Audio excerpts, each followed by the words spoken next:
আগামী 15ই অক্টোবর রয়েছে নজরে, কারণ এদিন প্রধানমন্ত্রী নরেন্দ্র মোদী বিহারে বিজেপি কর্মীদের সঙ্গে কথা বলবেন।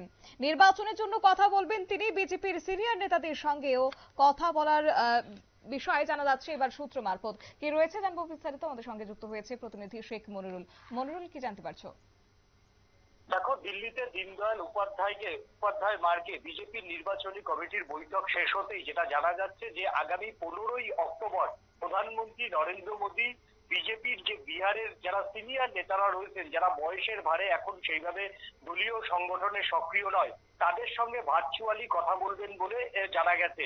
যে বিজেপি সূত্রের খবর, প্রায় 70 জন বিজেপি নেতা কর্মীদের পার্টি অফিসে নিয়ে আসা হবে। সেইখানেই একে একে প্রধানমন্ত্রী নরেন্দ্র মোদী বিহারের যারা বিজেপির বরিষ্ঠ নেতা তাদের সঙ্গে কথা বলবেন এবং কিভাবে এই নির্বাচনে বরিষ্ঠ নেতারা দলের কর্মীদের পাশে দাঁড়ানো যায় সেই বিষয়ে প্রধানমন্ত্রী তাদের থেকে পরামর্শ নেবেন বলে খবর। তবে এখনো পর্যন্ত এই বিষয়ে প্রধানমন্ত্রীর দপ্তর থেকে বা বিজেপির তরফ থেকে কোনো স্টেটমেন্ট দেওয়া হয়নি। তবে 15ই অক্টোবর কিন্তু একেবারে নিশ্চিত প্রধানমন্ত্রী নরেন্দ্র মোদী বিজেপির বরিষ্ঠ নেতাদের সঙ্গে বিহারে তিনি কথা বলতে চলেছেন।